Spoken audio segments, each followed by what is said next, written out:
Hi, everybody. Welcome to Wednesday, and we're back.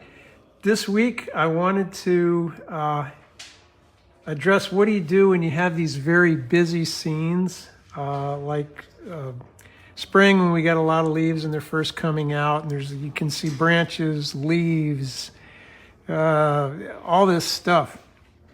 And sometimes it's kind of hard to figure out, well, how do I sort this out?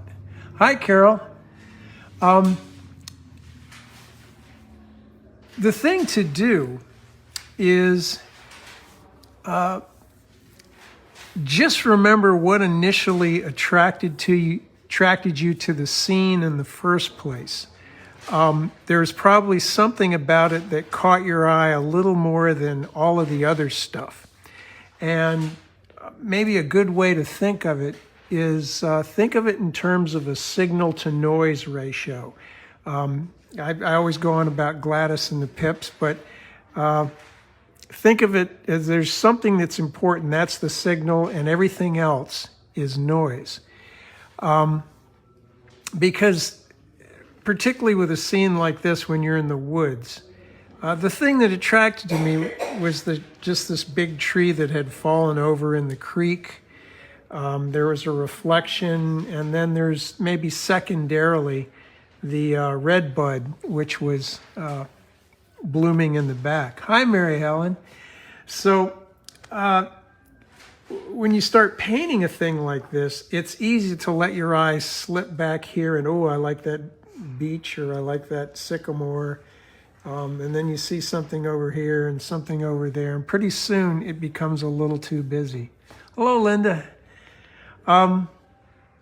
So yeah, think of it as signal to noise ratio. This is my signal. This is my Gladys. Maybe the red bud is the pips back there doing their, smooth moves, that kind of thing. So when you're painting this, don't get, especially if you're out there, don't get lost in finding all these other things. Remember what initially attracted you to it. Hello, Jen. Another way I think of it's like you see people going into convenience stores, and they only came in to get gas and maybe a cup of coffee. Hello, Nancy. And by the time they come out of the convenience store, they've got a 32-ounce soda and a slice of pizza and a 25-foot charging cable and, a iTunes card for $20 worth of iTunes and that kind of thing. So just get your gas, get your coffee, get out of there.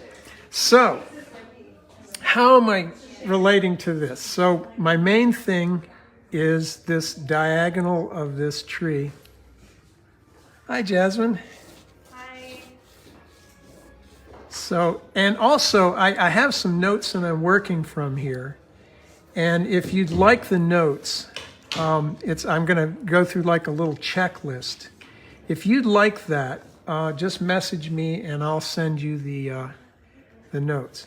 So the first thing I'm going to do is get in the position of this diagonal for this fallen over tree. And it's kind of a yoke-shaped thing. I sort of like it.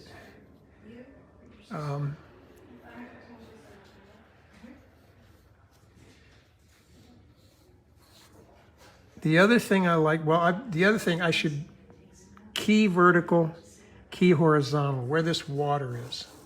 That's going to be sort of important. There'll be other branches going along here. It's not quite vertical, but there is a tree in the background that I'm going to render. And there's a bank here and a bank back there, and maybe this group of trees coming out of here is important. So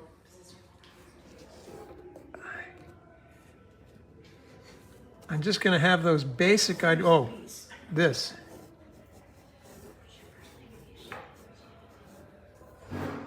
The little stream here, which right now I'm sure is probably flooded completely.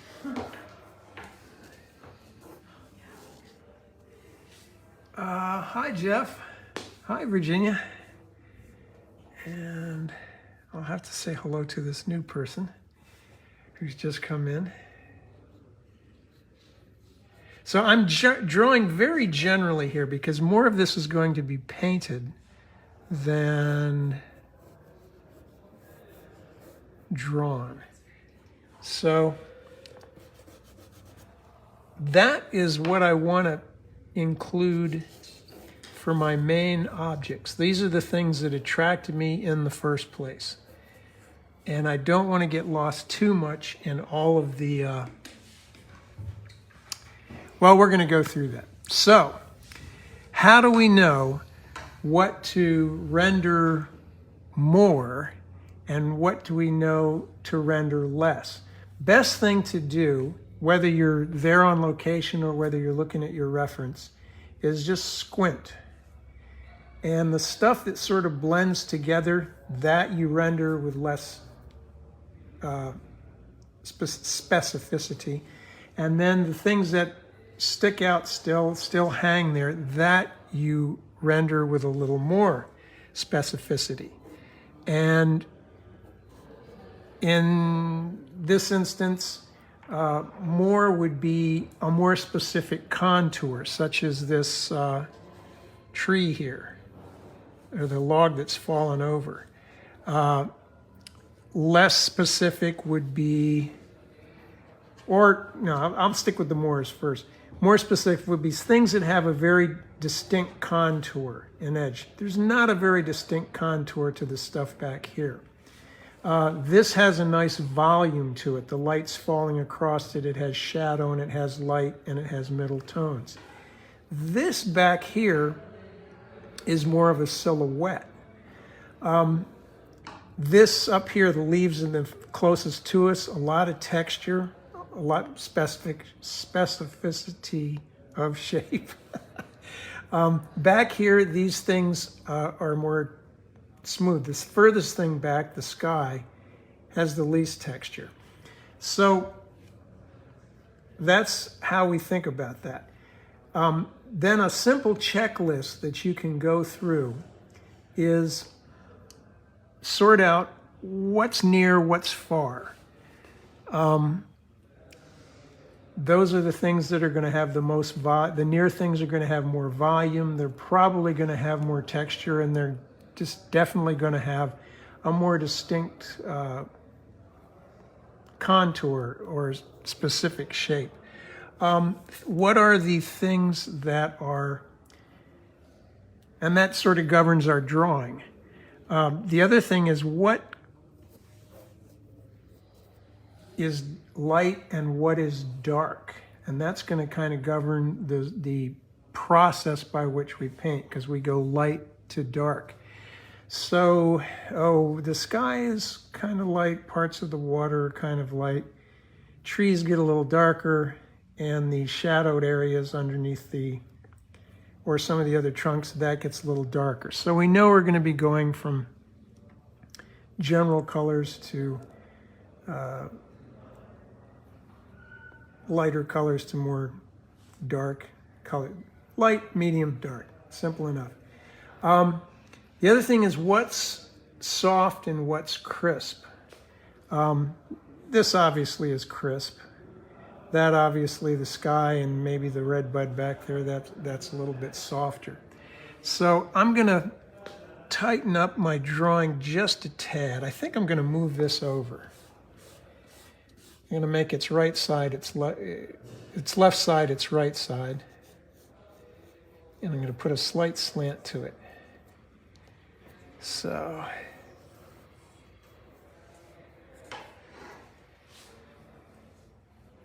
let's see. I think I want a bit more of a tree in here. So, to show you that I did a quick and dirty version in my sketchbook. I think not so good on the red bud there. I think that needs to be a little more textured and ethereal. But what I did is when I was doing this, I did shots of the stages. So the very first stage is the holy mess stage. It's just blur. There's the soft colors, the light colors, blue sky, some various greens for the foliage, and some brown in the areas where the bank and the sand and the trees are going to be. I left behind some whites for highlights on the branches and things. And then a little more specific, some of the trunks and the branches, maybe these were the light colors. These are more the medium colors and getting towards the dark colors. So I'm getting a little more specific, and I'm adding some texture. A little bit more of the same thing, maybe trying to create some volume on the trunk there. And notice, I don't know if you can see this, on the corners of the drawing of the page, I wrote busy and not as busy, because this is kind of busy, that's kind of busy, but I want to push the space here forward, and I want to push the space there backwards. So I'm not going to be quite as busy here as I am there, so I can get a little more of that through the woods sense of space. And then I think down towards the end here, I like the things that came across in the extreme foreground here. Those, and I think I try to do those a little better, we hope. So, what are we going to use? We're going to use a big brush to get the colors in there. Probably going to use a smaller, stiffer brush. Hi, Gene, oh my goodness, hello. Something that's a little more springy, because I want to sling some color to get the texture. And then maybe a medium-sized brush that doesn't hold much water. Now, since I want that first stage to be very blurry, I'm going to spritz the surface here just to get a little water on it, to make those blends be soft. I've also pre-mixed a little white with my alizarin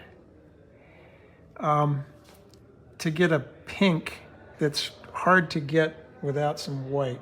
It's a little too anemic by itself. So I'm going to get, just either cerulean or ultramarine. I'll just use the ultramarine.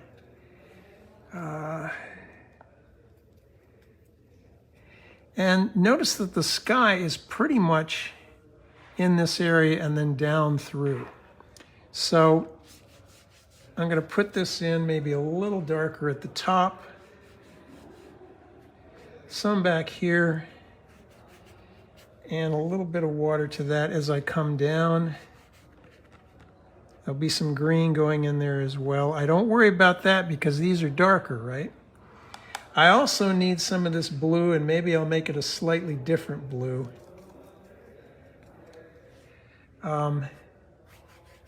Down here. Let's keep that nice and wet.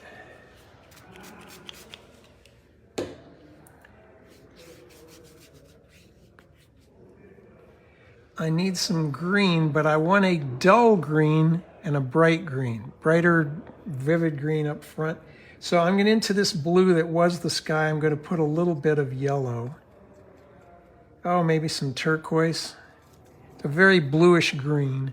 That's going to happen L-shape for our greens. The farthest ones I'm going to have a bluish green. I'm going to start smuggling in a little more yellow as I come closer to us. I'm going to skip on the top of the tree there. Maybe I'll put a little bit of lavender in it to gray it down back here. Maybe a little more.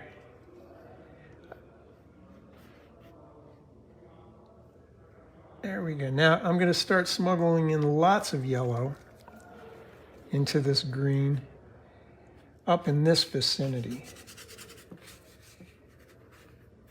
And this is a good one in the sense that we can,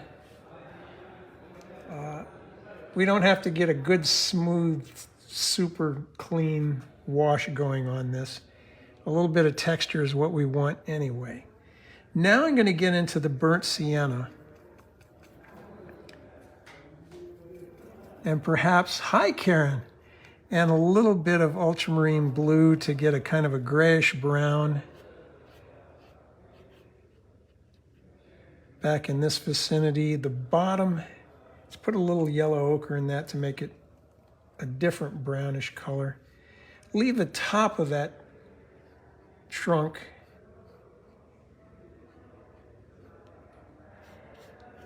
and maybe some skips in here.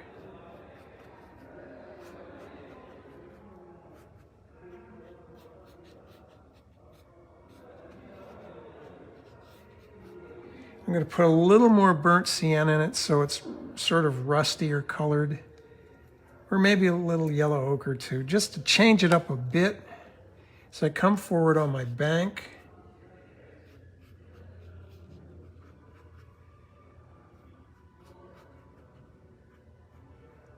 There is a bit of, let's put a little bit of alizarin into that. Oh geez, not that much. Pink, let's go back to our burnt sienna. Just down here.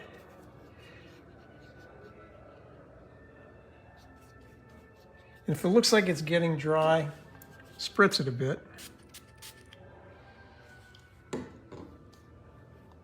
Like I say, this is our holy mess stage. I'm going to put some ultramarine in this mix. For the bank under here, it's a little darker.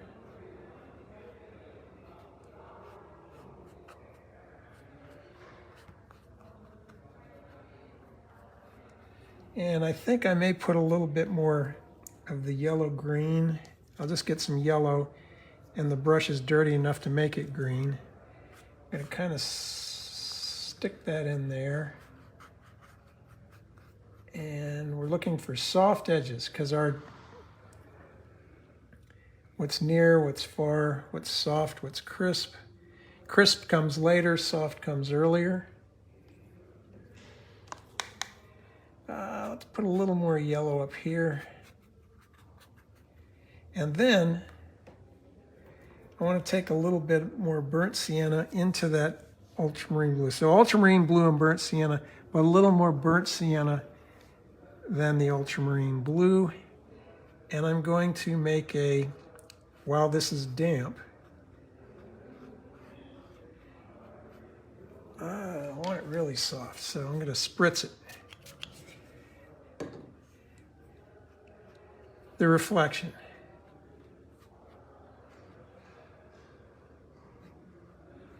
There's a reflection from that too. Bit of a reflection from stuff back here.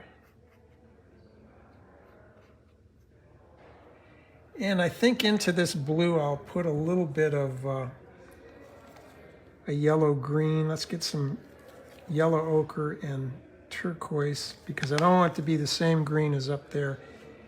It should reflect a little differently. Again, if it's too hard, spritz it. Keep it wet. A little bit of that there, a little bit of that there. Maybe a bit here.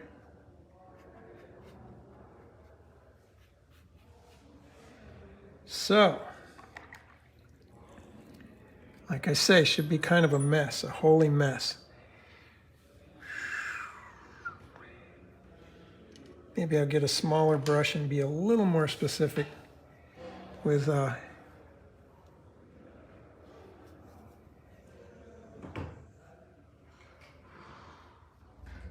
tone down some of those whites, make them smaller. All right, let's go. I'm squinting at this. Hi, Judy. Hi, Carol. Oops. Let's get a little stronger. We'll go into that second stage. We'll get a little stronger with our greens and blues. But this time, I'm going to get the springy brush, and I'm going to get some turquoise and that yellow ochre. And I'm going to make, this is going to be, before we had runny paint, this is slow moving paint. I'm using a springy brush because I want to get some splatter out of it. Well, let's get my other one.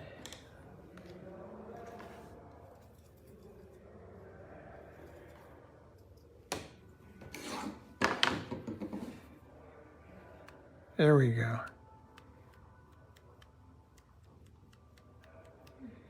Now, I'm going to get a bit more loosely small splatter up top, but down the bottom here, I'm going to break it up some and merge it into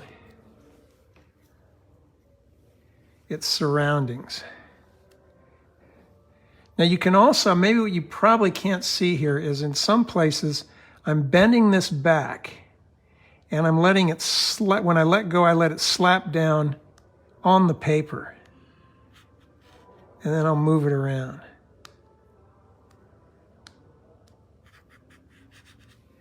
Let's mix up a bit more of that. There's the turquoise. And I'm putting the bright yellow in it this time to get a little bit more vibrant green. And then I'm going to come forward and I'm going to start getting some of the ones that are closer to us. Now, if you have a situation where you're sort of worried about, you don't want it to get in some other spot, lay another piece of paper or something over what you're wanting not to be splattered. And this is kind of fun. I'm going to work a little more yellow into that. And maybe a darker blue as I go come along here, like the cerulean perhaps. Slow-moving paint. Carol says, did I forget the pink? No, I'm going to get to that. Because I don't want to splatter green on top of the pink. Daryl, cousin Daryl, how you doing, man?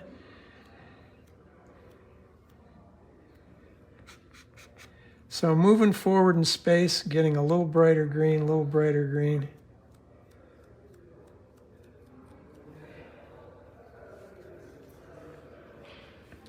Now those are the smallest leaves, the ones that are in the background. As I come forward in space, they're getting a little bigger and a little more, so I can just take the brush and use it in a scrubbing motion on its side. And as you can see, we're definitely still working from our lighter to light medium colors here.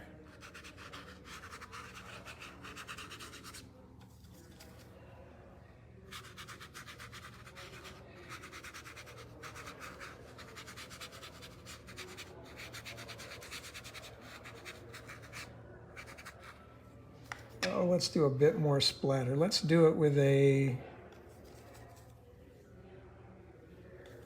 slow-moving mix of, oh, let's get slightly darker. Let's get into the Prussian.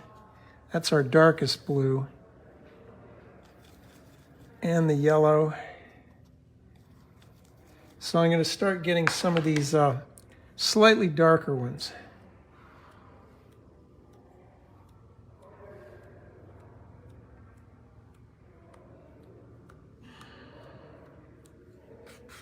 Smear them.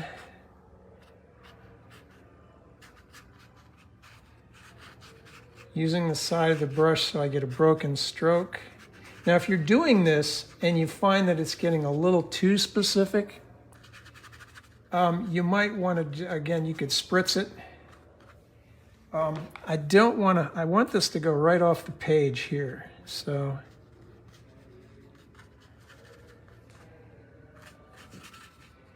also at this point, I'm going to start suggesting a few of the branches.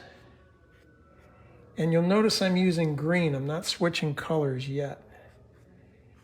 Good way to get your small branches to look like they are in the foliage and up towards the top of the canopy and not sticking out,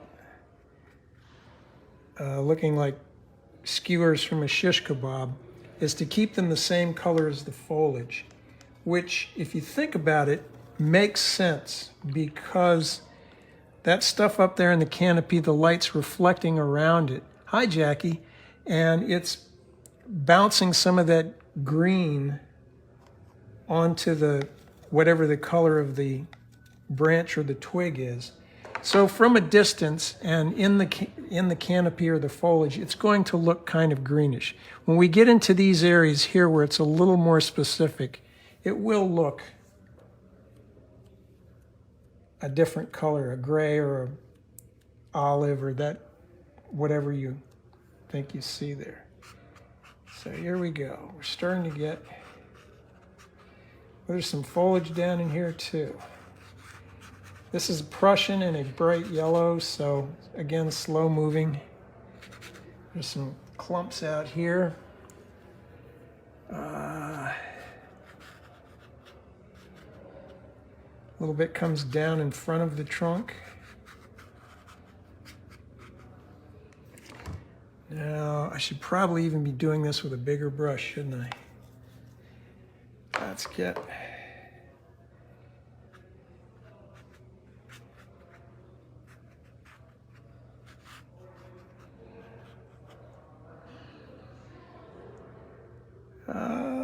let's go and make a bit more.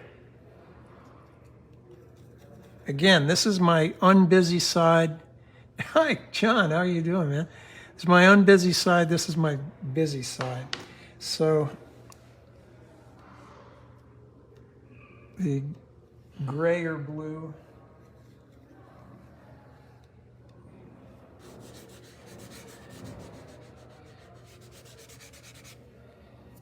Let's have a little bit of that back here too, but solider. Can also soften an edge. So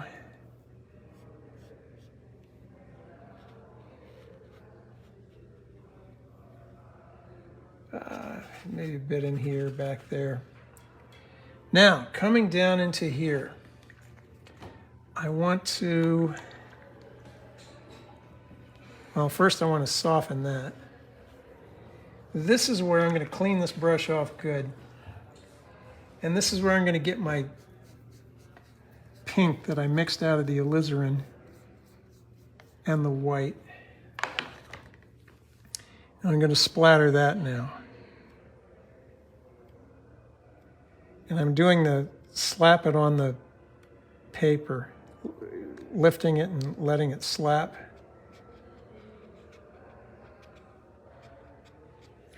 Now, if you've got one of those, I'm just using basic alizarin here, which 9 times out of 10, that works good for me. But if you really want to nail that red bud color, you might want one of the other alizarin substitutes that are more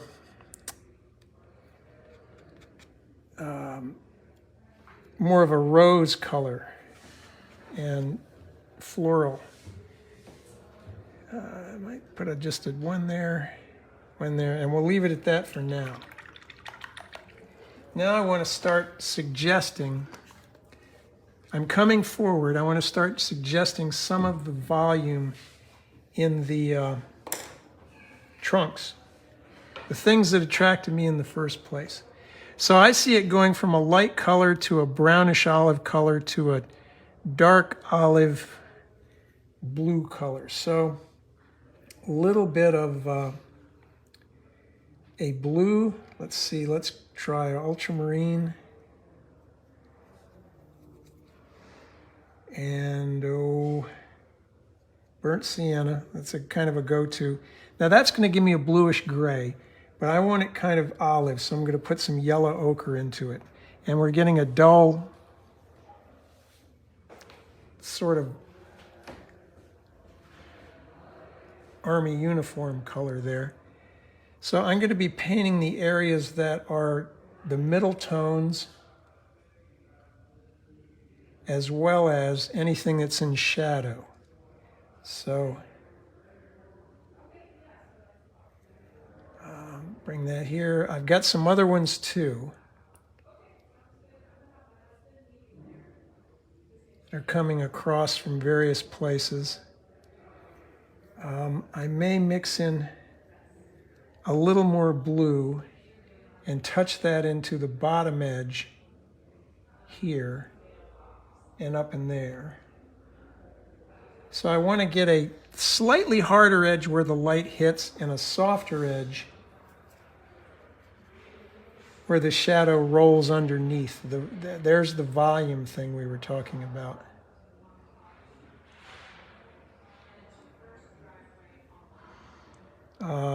Something will come under here, something will come under there. A large non-specific dark area under here, if that's a term, I don't know.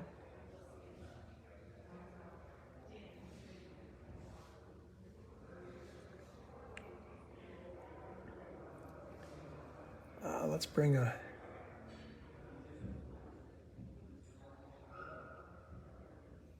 and you're sort of free to add or subtract these things as you would like them.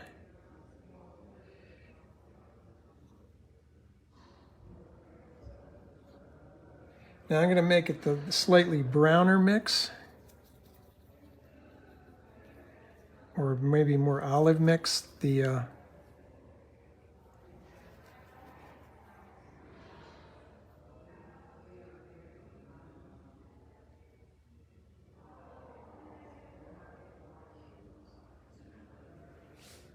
transition color there. Now I'm looking at let's go back to the dark version. Let's even throw a little alizarin in. Ooh, not that much. Let's get a purplish brown, eggplant kind of color. Or not eggplant, what would that be? Mahogany? Because that's still damp, when I put that in, it melts.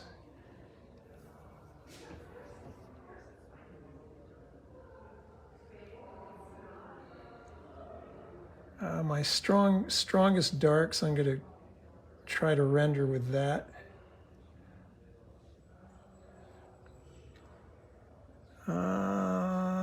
Okay, let's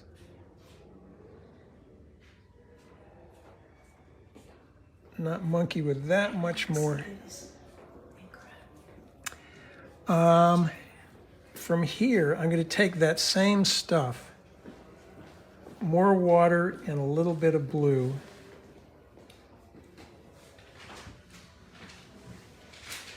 and I'm going to come down here and get my bank.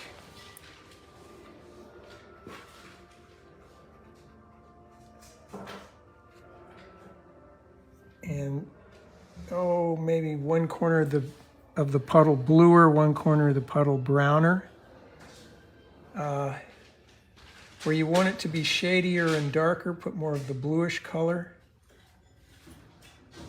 Where you want it to be a little more illuminated, like this area, maybe a little bit yellow ochre or a little bit more of the burnt sienna. So it's kind of a three-color thing there.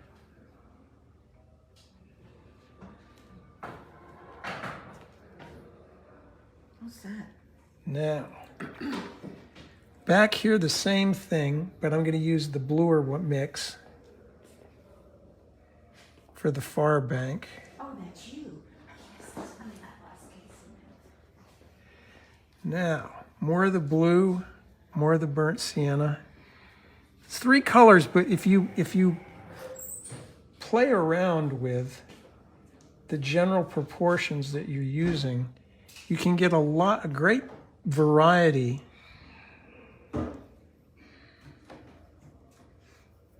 of natural neutral colors. So now I'm going to start putting in some of these trees that are a little further back. I'm going to get the main trunk first.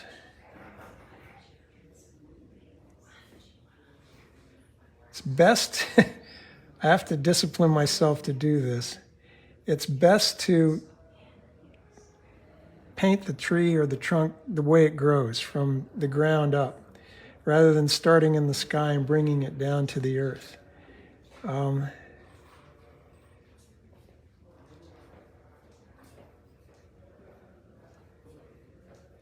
And I try to if I bring a branch out of a trunk, I try to avoid the chicken foot look. Don't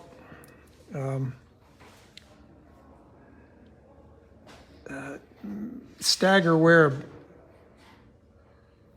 the smaller branches come out. Like for example, here.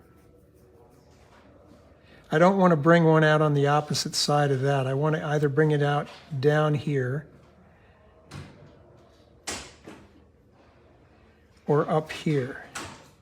And I think that's enough for that. Now I'm going to put a little more blue in that to get a kind of a steelier color. And I'm going to do our larger trunk that's a little closer to us. I'm going to find it in some places, lose it in others.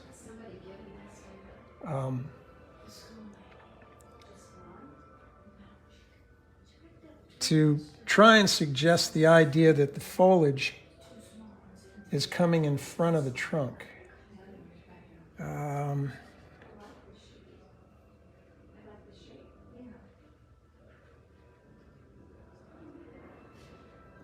Find a little bit of it up here, and I'm going to try and lose it and find it in unequal proportions. So big gap, small thing. Don't like stripes. I'm going to start to find some of these branches that come out and across, and you notice what I did there. There was a light spot in the middle. I took advantage of that to be where it's crossing over the trunk, and then up here I'm going to, again, lose it and find it. Let's get back in here. A little more burnt sienna to make a browner, earthier kind of color. We can put some shadow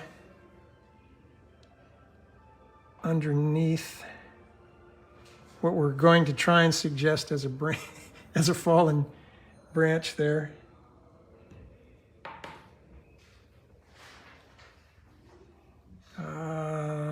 Now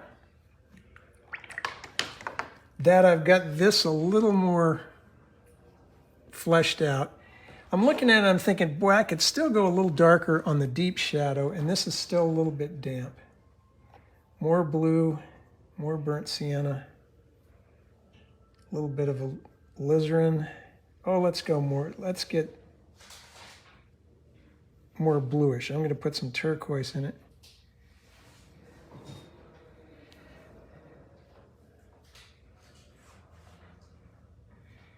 Up under here, it should be kind of cool and shady.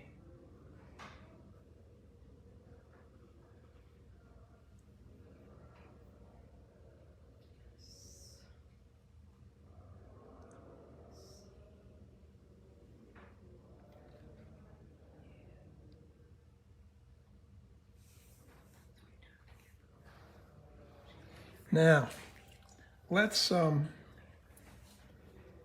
really make it dark in there. The least light is getting into this area right there. And this is, again, where you squint, and where it's the darkest dark, that's where you do it.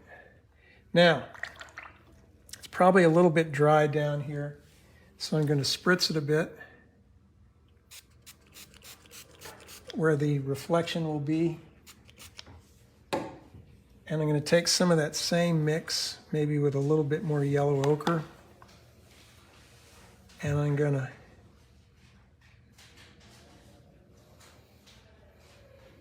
suggest our reflections. And if it's not moving enough, and I don't think it is,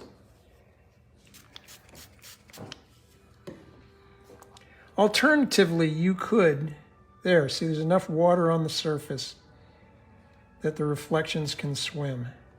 That's what we were covering last week. Has to be enough water for the pigment to swim. Let's make a wobbly one.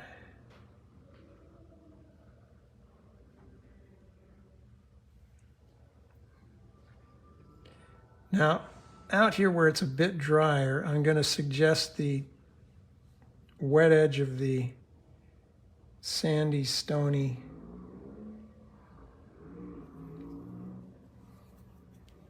stuff there. Could even do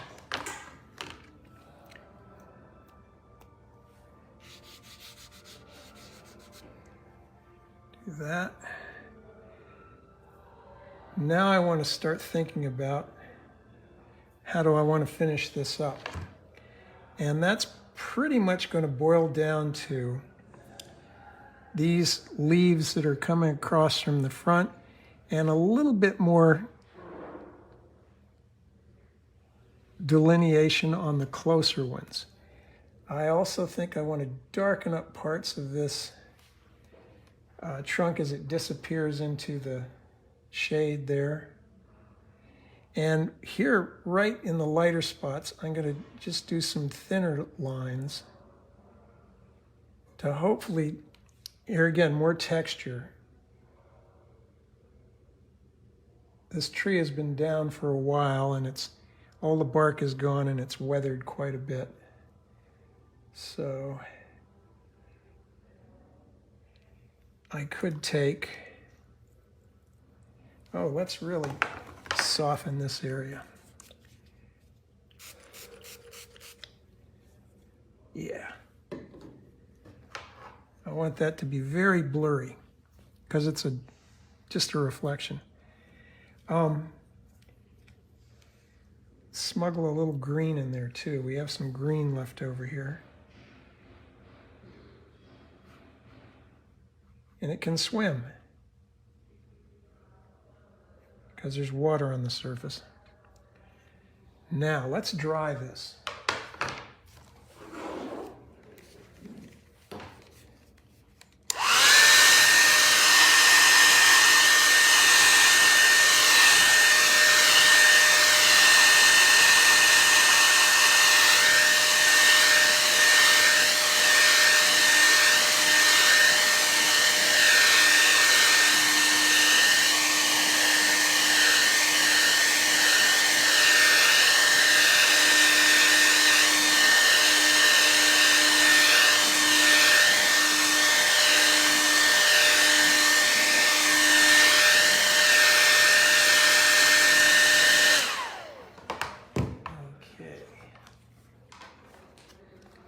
So the place I want to go now is remembering what I initially fell in love with when I saw the spot. This trunk, these leaves hanging over here. I think maybe I could go with a little bit more gray-green behind this area, my not so busy area.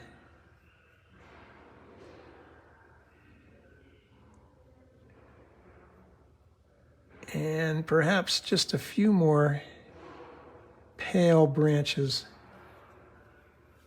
coming up out of here. Again, if I were to look over there, I would see all kind of detail in the branches. And in fact, I'd see the texture of the bark and everything. But if my primary focus was right here, all that would kind of blur out. So that's something that I want to be careful.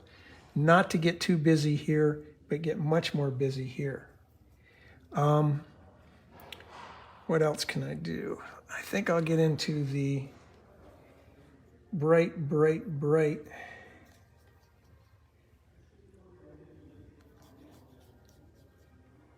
So I have two yellows here. I have a Cad Yellow or an Areolan. It's just the bright yellow.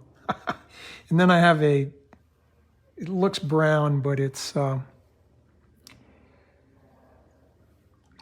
comes out yellow. It's a Nicolazzo yellow. So let me put a bit of that out there so you can see what it looks like. Oops, sorry about that. You can see it looks kind of brownish, but then as you put more water to it, it gets yellower. It makes a nice natural green like that.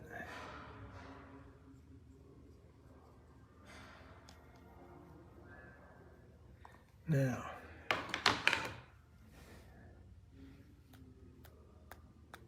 brighter greens.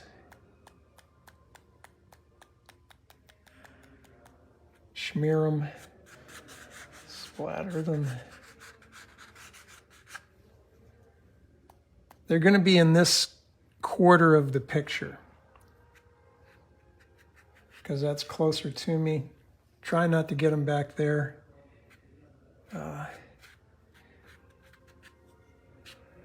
Side of the brush. So you can see some of the previous color is functioning as texture now too. Into that a bit more of the Prussian blue, and we're a slow-moving color now. These darker leaves, where they're hanging out over the open portions of the sky, so they're going to appear to be more in silhouette and darker. Smear those, and then as I come closer in here, to make the form. I'm trying to create a little bit of a sense of volume here on those leaves, which means I'm going to get into it with more of the dark blue. Very slow moving paint now. And the kind of the undersides of the tree, just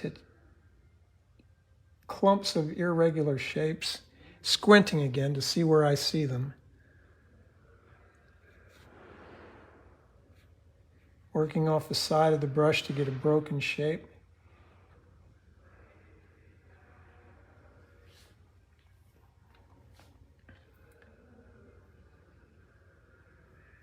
Maybe a little bit of water with that to get a lighter version, or maybe a yellower version. Let's do that over here.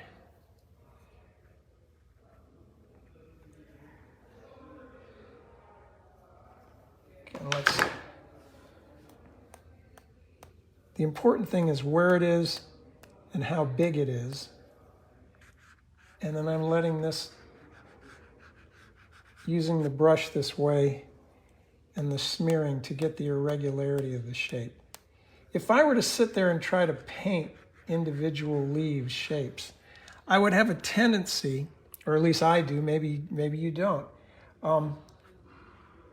to make them too much the same size, the same shape, and it would look inorganic. See, if I'm starting to paint them here, they're going to get a particular look, which is the splatter almost works better for me, or the side of the brush,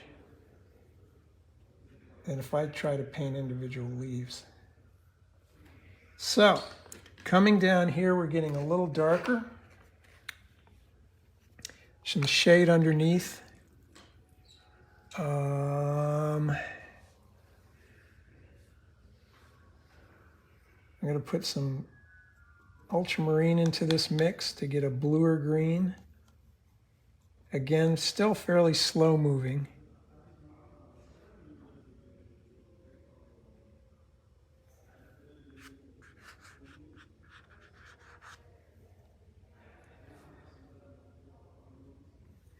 Perhaps splatter a couple to get them in that area there. They're in shade, so I'm not going to paint a brown stem. I'm going to paint it the same color as the leaf itself. Let's suggest some stems out in there. There. Again, there's more of them to see. Every time you look for one, you'll find one. So we want to be careful that, like the convenience store analogy I was talking about, get your gas and get your coffee. Don't come out with all that other junk. You don't need the 25-foot charging cable and the card for iTunes and all that other stuff. So I'm mixing up a grayish brown. So I'm using lavender and burnt sienna. And I want to try and there's a nice little cast shadow, which is coming from other trees over here. And this will also, I'm going to try and get one of these shadows like that. There's some shadow underneath this. Oh, more lavender. Yeah, more lavender. We're not in London, if you're hearing that.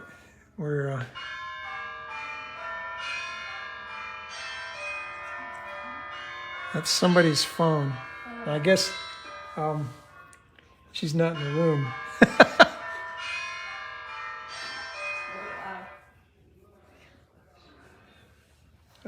Here we go. So a couple of these, a little bit more lavender. Dappled shadows on the sandy area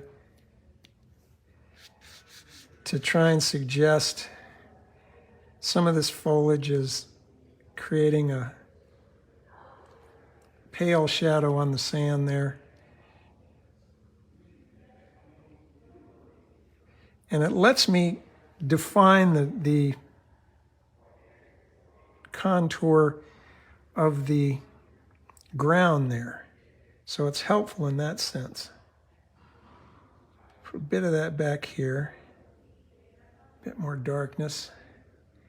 Dare I do it? I want to put another trunk in. But I want to be very careful that I don't put it right in between these two. I want it either more over here or more over there. So I'm going to, since this is kind of our focal point, I'm going to put it in that vicinity. Again, I'm going to lose it and find it.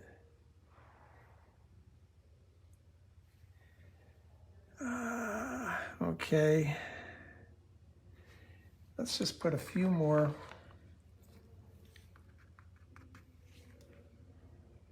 Strong, let's see. Doggone it. Lavender, green, very cool, soft green. Tatiana, oh my goodness. Now I'm nervous. She's been killing it down in Missouri. Just a little darker there. Again, I want this to be the active side, that the less active side.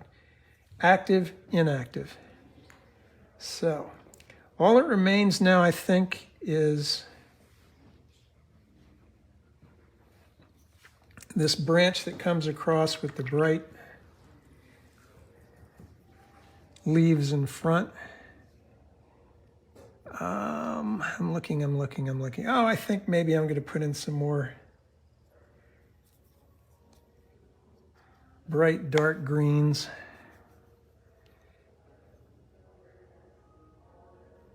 In this vicinity. I feel like I need to come down to this area in a less spotty way. So I'm going to connect these darks.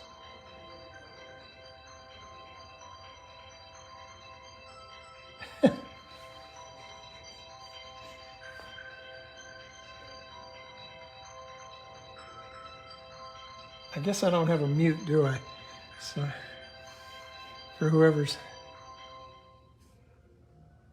Okay, now,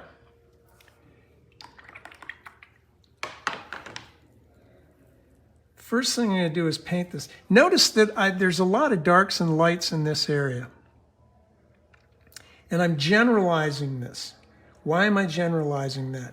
Because I want this branch that's sticking out here, to be more specific. So if I get too detailed, like putting in rocks and things like that, it's going to be about the same degree of texture. Hi, Kay. So I want this to be like out of focus, F2, so that this can be in focus. And I probably should get a bright yellow,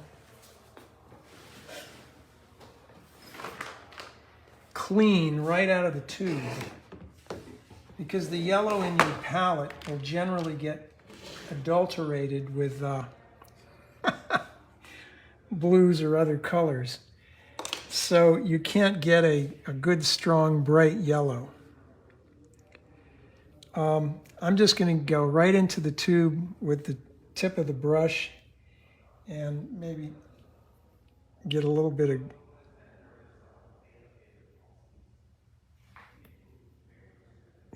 and I'm going to be strategic here about where I place these bright leaves coming across.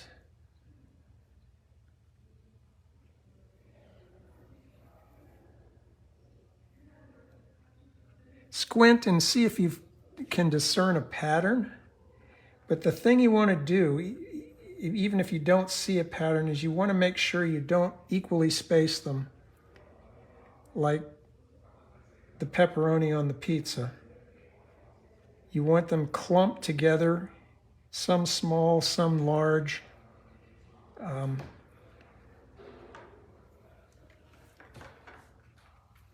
Then maybe I will adulterate some of a little bit of blue to get a greener color.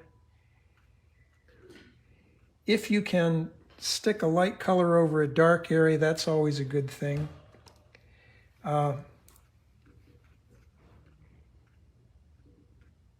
Let's see, let's just get a dark green. Since this is a light area, typically the thing would silhouette.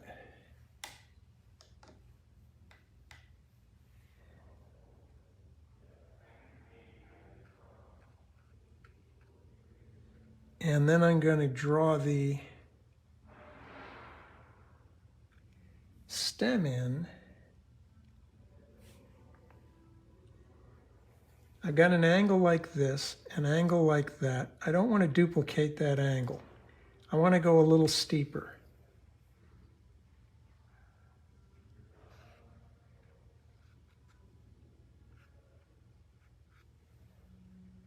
And I think I'll rinse that.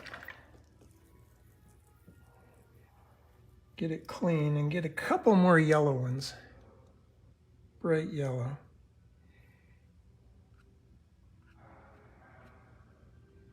Or make some of my clumps a little larger. My spacing I want to be irregular too. Okay. I think I'll lay with that and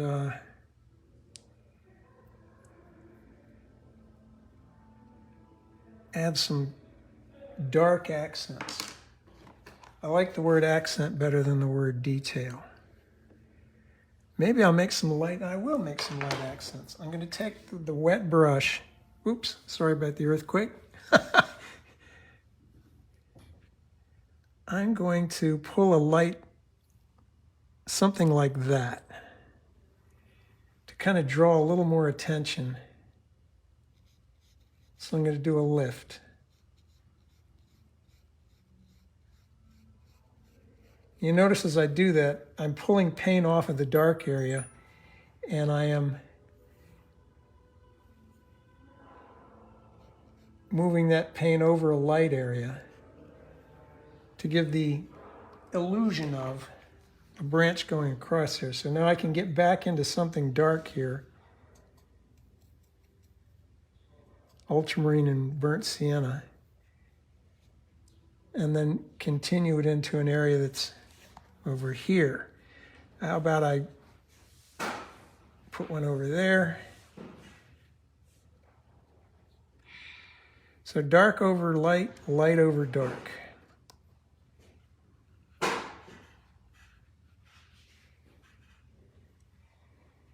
Come our dark accents. I think somebody was trying to call you, Wendy. Oh, my bell tower? Yeah.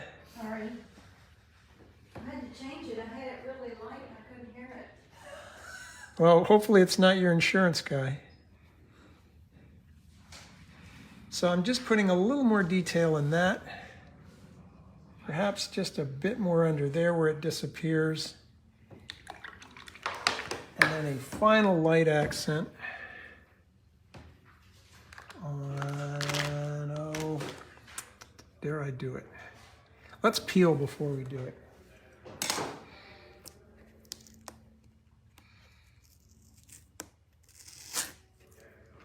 Oops. My tape is sticky today.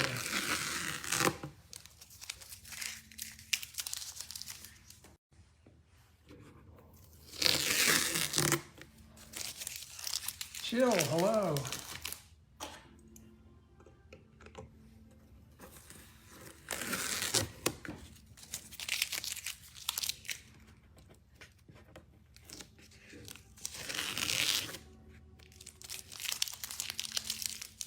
Okay, now, I'm staring at it. I think I would like to see a dark accent or a medium accent coming along here to point me back to my area that's the focal point.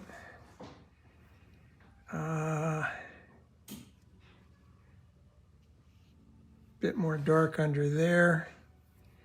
Maybe I will pull, let's put some water with that to get a lighter version.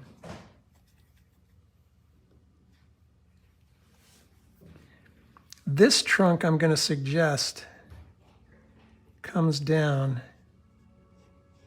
in front of the bank so that I'm going close, a little further away, furthest away. Where else can I do this? Maybe I shouldn't.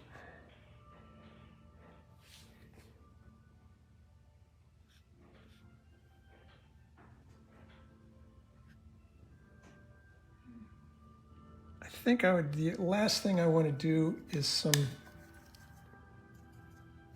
kind of brownish olive where the water hits the sand. It should be a little wetter. So what I'm going to do is I'm going to wet the edge past where I want to paint. And then at the bottom of that where it's not wet, I'm going to feed the paint in and let that bleed up. And I think if it's not soft enough, you know, I think that reflection needs to be a little darker. So I'm going to pre-wet the area past where I want it to be, and then I'm going to feed paint into that so that it bleeds out. Yeah, that's better. Closer it is to the object, generally the darker it'll be. And it'll become paler as it goes away. So I think I should quit now.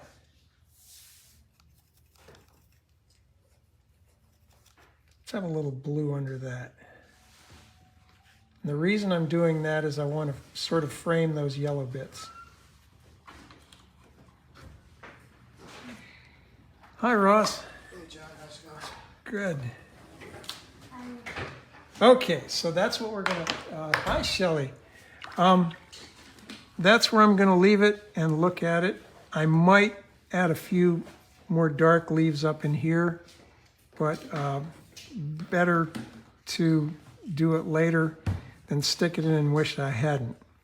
So to review, when you get a busy situation like this, try and figure out what's the thing that initially attracted you to it in the first place. And then don't get wrapped up in finding trees and trees and trees and trees and trees. Squint so that you know what was the, or what are the things that stick out. And the things that blur together, those are the ones that should be rendered less carefully. Now I do see, as I'm squinting, I do see I want to bring a little more of the closer leaves out here. And I might even splatter them.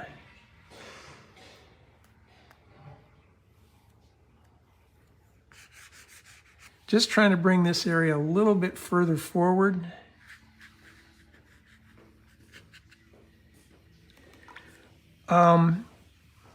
So the sort of the sequence or the checklist that you go through is figure out what's far away, what's near, what's dark and what's light, and then what's soft shapes, and then what's crisp shapes. So that'll determine the sequence that you paint. The lighter colors go on first, then the mediums, then the darks. The farther stuff will be more silhouetted, softer edged. The closer stuff is going to have more specific contours, a little more volume, and a bit more rendering. So I could even, I think I will, just a few more striations in the bark on my key subject here. And that's it. So I'm going to work with the group. Hi, Patty. Gosh, lots of folks. Illinois, Missouri, Iowa. Great. If you would like that set of notes or that checklist, just message me and I'll send you a copy of the notes that I had. And finally, we're, at least here in Iowa, spring is starting to look like this. We're starting to get some real foliage now this week, and we can begin addressing these sorts of subjects. So hope you guys enjoyed that. Thanks, Mary Helen. Everybody stay safe and hopefully enjoy some better weather. And I'm going to work with the group here now. So see y'all later. Bye-bye.